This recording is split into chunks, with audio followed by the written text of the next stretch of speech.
अस्सलाम वालेकुम दोस्तों, हमारे चैनल पर आप सबको खुश आमदीद। दोस्तों, मेरी आज की वीडियो कॉलिश उस्मान की किस नंबर 156 के दूसरे ट्रेलर के बारे में है। दोस्तों, आज की इस वीडियो में अरहान गाजी की शादी के बारे में बात होगी। लेकिन दोस्तों, ये एक शादी नहीं बल्कि कॉलिश उस्मान ड्रामे में बहुत सारे नए किरदारों की भी एंट्री है। और दोस्तों, कौन सा अहम किरदार ड्रामे को अलविदा कहने जा रहा है, इस बारे में भी बात होगी। और दोस्तों, मोहम्मद बज़दाक ने एल्चम खातून की शादी पहले क्यों दिखाई और कौन सा पुराना किरदार है जिसकी ड्रामे में वापसी करवाई जा रही है। और दोस्तों, गोंचा खातून और अलाउद्दीन का ड्रामे में जो सीन आने वाला है, इस पर भी बात होगी। तो चले स्टार्ट करते हैं आज की वीडियो। लेकिन दोस्त, मेरी हमेशा की तरह आपसे यही रिक्वेस्ट है कि आपको वीडियो अच्छी लगे तो हमें सपोर्ट लाजमी करें, और अगर चैनल पर नए हैं तो चैनल लाजमी सब्सक्राइब करें। दोस्तों, अगर बात करें अरहान और एल्चम की शादी के बारे में, तो दोस्तों, ये उस्मान और मदहन खातून की शादी की बिल्कुल कॉपी है। वही दो खानदान को जोड़ने के लिए शादी कर देना ताकि दोनों कबीले एक हो सके और एक बड़ी ताकत बन सके। लेकिन दोस्तों, जो एक बात दुख की है कि अरहान और एल्चम खातून को डांस करते दिखाया गया है। इससे पहले उस्मान और मदहन की शादी में भी यही कुछ हुआ कि शेख हैदर की मौजूदगी में उस्मान और मदहन ने कपल डांस किया। तो ये बात तो हमारी समझ से बाहर है कि ऐसा तो हमारी शादियों में भी नहीं होता कि दूल्हा और दुल्हन इस तरह डांस करें। और पुराने दौर के मुसलमान तो हमारे सच्चे मुसलमान थे और वो ऐसे किसी तरह कर सकते हैं, जबकि खानदान में शेख हैदर जैसे बुजुर्ग मौजूद हैं। और अब तो एमनो यूनुस भी मौजूद हैं, जबकि इससे पहले अरतार गाजी में भी शादियां देखी, वो तो बिल्कुल सादा दिखाई गई। लेकिन मोहम्मद बज़दाक के दिमाग में क्या चल रहा है, ऐसा करने से वलियों की तौहीन होगी। और दोस्तों, आवाम कह रही है कि पहले बताया गया था कि अरहान की शादी होलोफेरा से होगी, लेकिन ये तो एल्चम और अरहान की शादी करवा कर आवाम के सामने मुँह मुँह हो गया। और दूसरी बात, मोहम्मद बज़दाक ने बहुत बड़ी डंडी मारी है, वो इसलिए कि पहले एल्चम और अक्चा खातून के बारे में बहुत सारे सीन को स्किप किया गया और एल्चम खातून को अरहान की पहली बीवी बनाने के लिए जिस प्रोफेसर फरीदून नामी तारीखदान का इंटरव्यू लॉन्च किया गया, वो इसलिए था कि आवाम का ज़हन बनाया जा सके कि अरहान की पहली बीवी एल्चम खातून है और आवाम इस सीन पर एतराज न करे। लगता है अज़बस्तान से मोहम्मद बज़दाक को तगड़ी आमदनी हो रही है। इससे एल्चम खातून के मामले में भी कोई कम्प्रोमाइज नहीं कर रहा और न ही आवाम की जज्बात की परवाह है। नहीं यकीन आता तो कॉलिश उस्मान के सोशल मीडिया अकाउंट को चेक कर ले। आवाम को समझ में आ जाएगा कि जैसे ही कॉलिश उस्मान की टीम एल्चम खातून का कोई सीन शेयर करते हैं, इसके नीचे बुरे कमेंट की लाइन लग जाती है। पहले तो ये चल रहा था कि ये इनकी टीम मुसलसल इस बुरे कमेंट डिलीट कर रही थी, लेकिन आखिर कब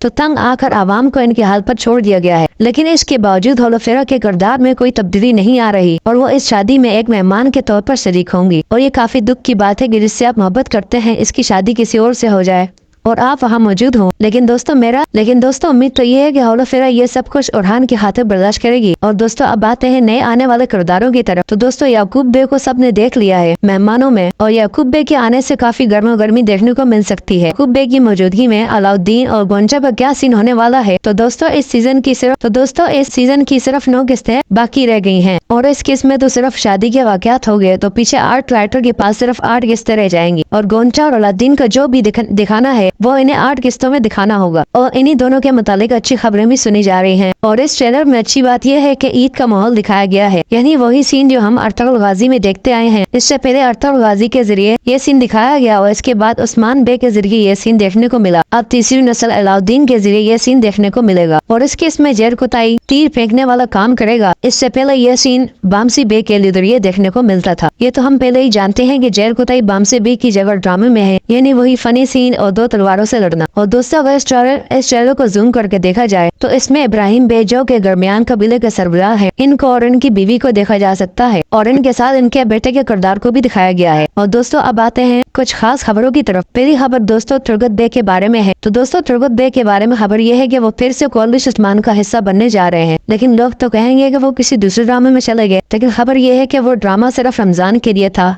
और इसकी किस्तें खत्म हो गई हैं। इसके बाद तो यही लगता है कि तुर्गत बे को दोबारा से इस ड्रामे का हिस्सा बना दिया जाएगा। और दोस्तों, कौन सा किरदार इस ड्रामे से जाने वाला है, तो वो है मदहन खातून। इसके बारे में पहले भी ये सीन बनाया जा रहा था, यानी कि इनको हज पर भेजा जा रहा था, लेकिन फिर मोहम्मद बज़दाक ने इरादा बदल लिया और इनको रोक लिया। लेकिन अब सुनने में आ रहा है कि वो किस्त नंबर 156 मदहन खातून की आखिरी किस्त होगी और वो अपने आखिरी सीन शूट करवा चुकी है। और जबकि कॉलिश उस्मान की सिर्फ 9 किस्तें बाकी रह चुकी हैं, तो मदहन खातून कैसे वापसी आ सकती है।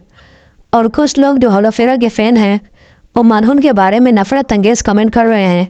इनका कहना है कि मदहन खातून और फरहान की जिंदगी तबाह करने में लगी हुई है।